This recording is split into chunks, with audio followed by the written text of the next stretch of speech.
नमो नमः छात्रा, सुप्रभातम। मैं प्रियंका चौहान, आपकी संस्कृत की अध्यापिका। चलिए बच्चों, आज हम करते हैं द्वादशः पाठः भिक्षुक का आज हम हिंदी अनुवाद करेंगे और प्रश्न अभ्यास कार्य। चलिए चलते हैं कक्षा की ओर। चलिए बच्चों, द्वादशः पाठः भिक्षुक का अनुवाद देखते हैं। एकः भिक्षुकः आसीत्, एक भिक्षुक था। सह गृहं गृहं गत्वा भिक्षायाचनां करोति स्म, वह घर घर जाकर भिक्षा याचना करता था। अब यहाँ पर आप सोचेंगे यहाँ पर आ है नहीं, तो करोति स्म में लंगलकार भूतकाल का प्रयोग कैसे किया गया? तो मैंने आपको बताया थी दो चीज। शुरुआत में आ लगता है, जैसे अकरो तो भी लंगलकार, और अंत में स्म का प्रयोग किया जाता है तो भी लंगलकार भूतकाल होता है। ठीक है। एकदा सह चिंत्यति, एक बार उसने सोचा, भिक्षाया अहम अधिकम धर्म संपादितवान अस्मि, भिक्षा से मैंने अधिक धन जोड़ लिया है या संपादित कर लिया है। अतः काशीम गत्वा विश्वनाथ दर्शनम करिष्यामि इति, तो मैं काशी जाकर विश्वनाथ के दर्शन करूंगा। सह काशीम गच्छति, वह काशी जाता है। देव दर्शनात् पूर्वम स्नानम कर्तुम विचार्यति, देव दर्शन के पूर्व वह स्नान करने की सोचता है। विचार्यति, स्नान करने की सोचता है, विचारता है। अतः गंगा नदीम गच्छति, अंत में वह गंगा नदी में जाता है। स्नान समये चोरः धनम स्वीकारिष्यति, स्नान के समय चोर जो है वो धन चोर लेगा। अस्मात् भयात् सह एकम उपायम चिंतयति, इस भय से वह एक उपाय सोचता है। गंगा तटे गर्तम कृत्वा सिक्तायाम धन पात्रम स्थाप्यति, वह गंगा नदी के तट पर गर्तम यानी गड्ढा करता है, और सिक्तायाम, उस जो बालू रेत होती है उसको बोलते हैं सिकत। सिक्तायाम यानी बालू रेत से धन पात्रम स्थाप्यति, बालू रेत वो एक गड्ढा करता है बालू रेत में और उसमें ही धन पात्र को स्थापित करता है और बालू रेत ऊपर से ढक देता है। ठीक है। सहस्मरणार्थम तस्योपरि एकम शिवलिंगम निर्माति, वह यह याद रखने के लिए कि कहाँ मैंने गड्ढा किया था, वो ऊपर एक शिवलिंग का निर्माण करता है। ततः स्नानार्थम गच्छति, और उसके बाद स्नान करने चला जाता है।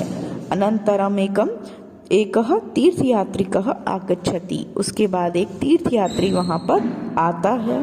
अंत में वो स्नान करने जाता है। अनंतरम एकः तीर्थयात्रिकः आगच्छति, अंत में एक तीर्थयात्री आता है।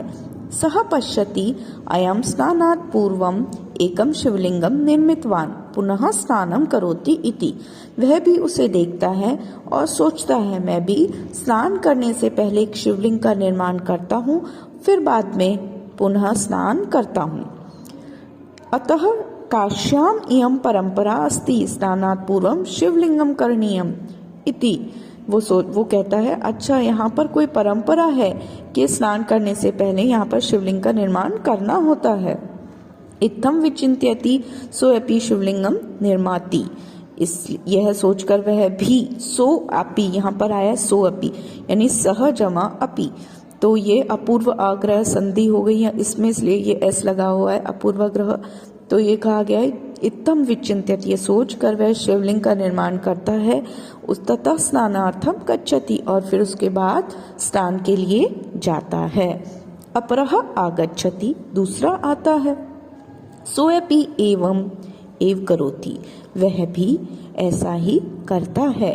किंचित कालांतरा भिक्षुक स्नानम कृत्वा आगत्य पश्यति, कुछ समय बाद भिक्षुक स्नान करके वापस आता है। यहाँ पर कृत्वा और आगत्य दो प्रत्यय दिए गए हैं। एक तो कौन कौन सा बताइए? कृत्वा कत्वा प्रत्यय, आगत्य कौन सा प्रत्यय बताइए? ल्यप प्रत्यय। ठीक है। पश्यति तीरे सहस्र शिवलिंगानी, वह स्नान करके जब आता है तो क्या देखता है कि पश्यति, वो क्या देखता है? तीरे यानी तट पर हजारों शिवलिंग है। अहम यत् शिवलिंगम कृतवान तत्कुत्र अस्ति, और वो सोचता है जो मैंने शिवलिंग बनाया था वो कहाँ है। इति ज्ञातुम सह अशक्तः आसीत्, यह जानकर वह अशक्त हो जाता है, वो अशक्त हो गया था। कि अशक्त मतलब कह सकते हैं असमर्थ हो गया था अपना ही शिवलिंग ढूंढने में। मम धनम नष्टम, मेरा तो धन नष्ट हो गया। इति सह खेदम अनुभूतवान, इसीलिए वह बहुत ही खेद मतलब दुख प्रकट करता है, अनुभव करता है। अतः कथितम अस्ति, और अंत में कहता है गतानुगतिको लोकः न लोकः परमार्थिक गंगा सैकतलिंगेन नष्टम में ताम्रभाजनम, कि गतानुगतिक लोक न लोकः परमार्थिक, यानी कि देखा देखी में जो एक दूसरे की नकल और देखा देखी में लोग जो करते हैं उससे वो सोचते नहीं हैं कि लोकः परमार्थिक है, इसके पीछे क्या सत्य क्या छिपा हुआ है, वो सत्य को नहीं जानते हैं लेकिन देखा देखी में लग जाते हैं। गंगा सैकतलिंगेन, गंगा पर जो बालू रेत से निर्मित शिवलिंग ने मेरा ताम्रभाजनम नष्ट कर दिया, जो मेरे पैसों का जो कलश था, जो लोटा था, वो किसने नष्ट कर दिया? गंगा के सैकत बालू रेत के बने हुए शिवलिंग ने मेरा ताम्रभाजनम नष्ट कर दिया। अर्थात दुनिया में जो सब कुछ लोग करते हैं, उसकी देखा देखी करते हैं, वो नहीं करना चाहिए, उसके पीछे का सत्य हमें समझना चाहिए। ठीक है बच्चों, चलिए आगे देखते हैं। भिक्षुकः प्रश्न नाम उत्तराणि लिखत, पहला प्रश्न है, ठीक है, भिक्षुकः काशीम गत्वा किम इच्छति, कि भिक्षुक कि काशी जाकर क्या इच्छा थी? यह इच्छा थी कि वो विश्वनाथ दर्शनम करे, तो भिक्षुकः काशीम गत्वा विश्वनाथ दर्शनम इच्छति। ठीक है, दूसरा प्रश्न है सह कस्य भयात् भीतः अस्ति, वह किसके भय से भयभीत है? तो वह किसके भय से भयभीत है? सह चोरस्य भयात् भीतः अस्ति। तृतीय प्रश्न देखिए, सह धनपात्रम कुत्र स्थापयति, उसने अपना धनपात्र कहाँ स्थापित किया? तो उत्तर आएगा सह धनपात्रम गंगा तटे सिक्तायाम स्थापयति, उसने अपना धनपात्र गंगा तट के बालू रेत में स्थापित किया। ठीक है, प्रश्न नंबर 4, तीर्थयात्रिकः काशी विषय काम परंपराम चिंतितवान, तीर्थयात्रियों ने काशी के विषय में कौन सी परंपरा सोची? तो तीर्थयात्रिकः काशी विषय परंपराम चिंतितवान यत् स्नानात् पूर्वम शिवलिंगम करणीयम, के स्नान से पहले शिवलिंग बनाना होता है, ये उन्होंने परंपरा सोची। भिक्षुक स्नानांतरम किं दृष्टवान, भिक्षुक ने स्नान करने के पश्चात क्या देखा? उत्तर भिक्षुकः गंगा तीरे सहस्र शिवलिंगम दृष्टवान, भिक्षुक ने स्नान करने के बाद सहस्र यानी हजारों शिवलिंग देखे। ठीक है, क्वेश्चन नंबर 2 अगला है, एतेषां शब्दानां लिंगम विभक्ति वचनम च लिखत, इन शब्दों के लिंग विभक्ति और वचन आपको देखने हैं। ये जो क्वेश्चन नंबर 2 में, प्रश्न नंबर 2 में का जो है वाटिकायाम स्त्रीलिंग, इसमें विभक्ति लिखी हुई है पुस्तक में द्वितीया, लेकिन आप इसको द्वितीय विभक्ति नहीं लिखेंगे, इसको आप लिखेंगे सप्तमी विभक्ति एक वचनम। ठीक है, अब देखिए ख देखिए, काशीम स्त्रीलिंगम, फिर आएगा द्वितीय विभक्ति एक वचनम, क्या आएगा?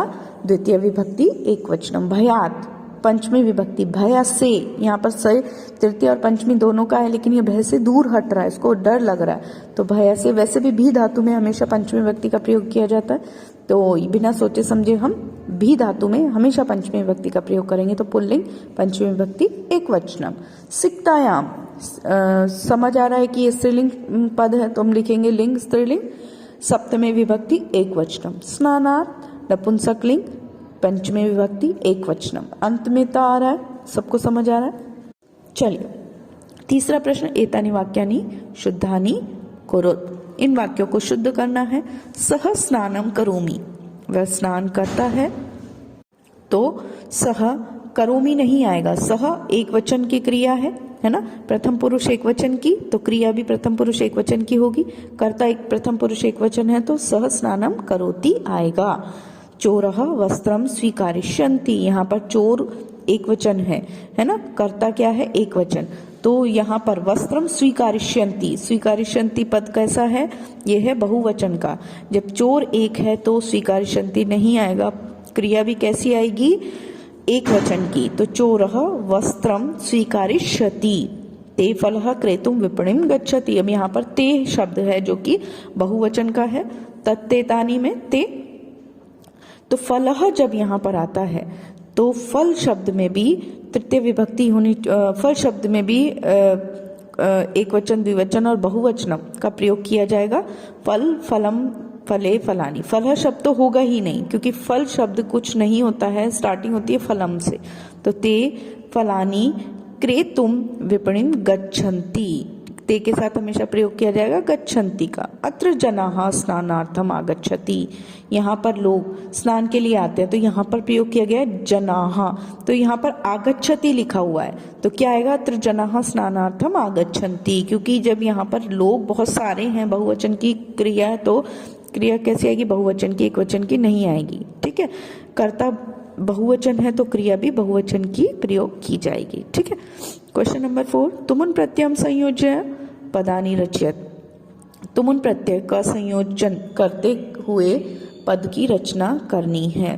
ठीक है, तो क्री धातु तुमुन प्रत्यय क्या बना? कर्तुम। उसी तरह गम धातु तुमुन प्रत्यय गंतुम, पठ धातु तुमुन प्रत्यय पठितुम, नी धातु तुमुन प्रत्यय नेतुम, खाद धातु तुमुन प्रत्यय खादितुम। ये किस प्रकार से बनेगा, इनके नियम क्या है, ये प्रत्यय मैं आपको करा चुकी हूँ, तो अपनी उत्तर पुस्तिका को पलट के देखिएगा, नियमों के अनुसार सब कुछ आपको समझ आ जाएगा। विलोम पदम लिखत, विलोम पद लिखने हैं। अशक्तः का हो जाएगा शक्तः, यानी सक्षम।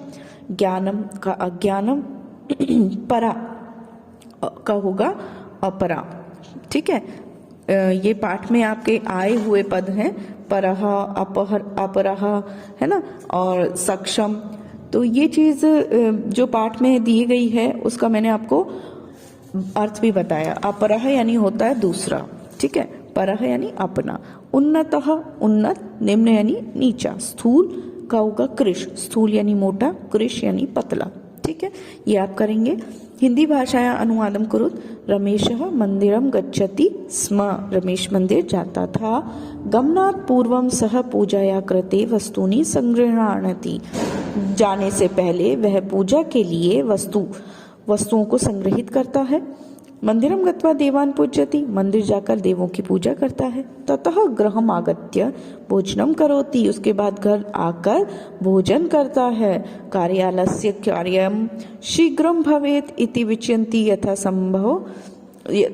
समयम कार्यालयम प्राप्नोति, कि कार्यालय का कार्य शीघ्र हुए, यह सोचकर वह यथा संभव कार्यालय प्राप्नोति, वह यह सोचकर समय पर कार्यालय को चला जाता है। सहजने आदरम प्राप्नोति, इससे वह लोगों का आदर प्राप्त करता है। ठीक है बच्चों, ये आपका चैप्टर कंप्लीट हो गया है, पूरा पाठ आपको पता है। इसमें आपको कौन कौन से प्रश्न करने हैं? पहला प्रश्न करना है आपको, ठीक है, तीसरा प्रश्न और छठा प्रश्न आपको उत्तर पुस्तिका में, बाकी सारे प्रश्न आपको पुस्तक में। ठीक है बच्चों, तो अगले चैप्टर्स के लिए फिर मिलते हैं। धन्यवाद।